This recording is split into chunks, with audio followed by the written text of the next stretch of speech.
Guys, welcome back to another blog. It's বিকাল সাথীর নতুন একটি ব্লগে আবারও তোমাদের সবাইকে স্বাগত জানাই।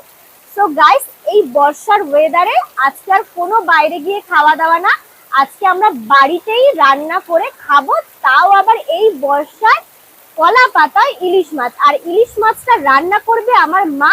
তো কিরকম ভাবে রান্না করবে সব আজকে তোমাদেরকে শেয়ার করব। তো দেখতেই পাচ্ছ বাইরে অপূর্ব সুন্দর বৃষ্টি। তো অলরেডি দেখতে পাচ্ছ জল জমে গেছে আমাদের উঠোনে। তো আমার মা এখন মাছ কাটবে, মাছ রান্না হবে কলা পাতায়। তো চলো। তো গাইস, এখন খুবই জোরে বৃষ্টি হচ্ছে, বৃষ্টিটা একটু ধরলেই মা মাছ কাটতে যাবে, আর আমি ততক্ষণ পুঁইশাক পাতা পারবো, কারণ আজ পুঁইশাকের পাতা দিয়ে ইলিশ মাছের পাতুরি রান্না হবে। এই বৃষ্টিতে জমে পুরো ক্ষীর। আর হ্যাঁ, এখন কিন্তু প্রায় সকাল 9টা নাগাদ বাজে। দেখো বৃষ্টিটা একটু ধরেছে, মা মাছ কাটতে চলে গেছে কলপারে, আর আমি চলে এসেছি আমাদের বাগানের পুঁইশাক গাছের ডগা দিয়ে পাতা পাড়তে।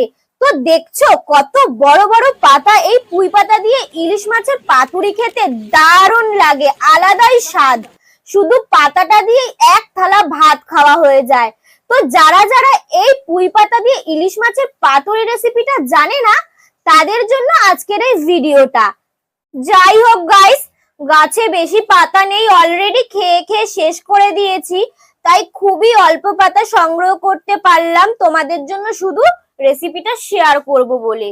দেখতেই পাচ্ছ এই পুঁই শাকের ডগাটায় খুবই সামান্য অল্প পাতা রয়েছে, আর বেশি পারলেও গাছটার বেশি গ্রোথ হবে না, বাড়বে না, তাই আজকে অল্প পাতা দিয়েই তোমাদেরকে শেয়ার করব যে কিভাবে পুঁই পাতা দিয়ে ইলিশ মাছের পাতুরি করতে হয়। তো চলো। এই দেখো, এক সাইড দিয়ে এতটা পাতা সংগ্রহ করতে পারলাম, আবার এই সাইডে এসে দেখি এই সাইডেও অনেক বড় বড় বেশ পাতা হয়ে রয়েছে। তো এই সাইড দিয়েও কয়েকটা পাতা আমি নিয়ে নেব। এই সাইড দিয়েও কিন্তু দেখো এক মুঠো পুঁই পাতা হয়ে গেছে। তো আজকে অনেকটা পাতাই পেয়ে গেছি, আমরা এর থেকেও বেশি পাতা পারি গাছ থেকে। তো যাই হোক গাইস, মায়ের মাছ কাটা হয়ে গেছে। তো আজকে আমরা সকালে ব্রেকফাস্ট খাবো ভাত আর ইলিশ মাছের তেল। তো তারপর তোমাদের সাথে শেয়ার করছি ইলিশ মাছের পাতুরিটা। আজকে সকালের ব্রেকফাস্টটা জাস্ট জমে যাবে। সকালবেলা ভাত, তোমরা কে কে সকালবেলা ব্রেকফাস্টে ভাত খাও আমাকে কমেন্ট করে জানাও। তাও আবার এরকম যদি মাছের ইলিশ মাছ ভাজার তেল দিয়ে লঙ্কা দিয়ে ডলে ভাত খায়, উফ, জাস্ট জমে যায়। ভাতটা কিন্তু আমি পুরো লঙ্কা দিয়ে ডলে কচলে মেখে নিয়েছি, আর মাছটা দেখেছো পুরো কিন্তু লাল লাল ঝাল ঝাল, খেতে দারুণ। তো আমাদের খাওয়া হয়ে গেছে, আর আমরা চলে এসেছি কলা পাতা কাটতে। বন্ধুরা দেখতে পাচ্ছো পাতুরি খেতে খেতে কলা গাছটার কি অবস্থা, মাথার দিকের পাতাগুলো তো নেই বলতে পারো। তাও বাঙালি, পাতুরি তো খেতেই হবে।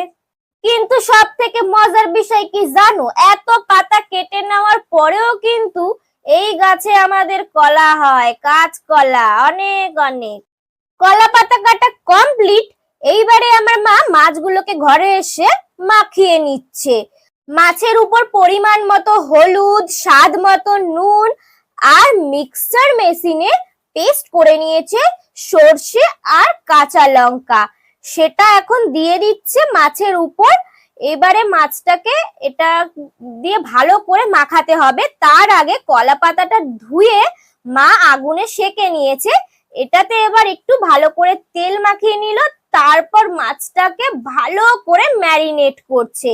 ভালো করে ম্যারিনেট হয়ে যাওয়ার পর মাছটা চলে যাবে আমাদের কলা পাতার উপর ভালো করে সাজিয়ে সাজিয়ে। তো দেখো একটুখানি সর্ষের তেলও দিয়ে নিল। এবার যেটা সর্ষের তেলের জন্য আরো একটা ভালো স্বাদ হবে মাছটা।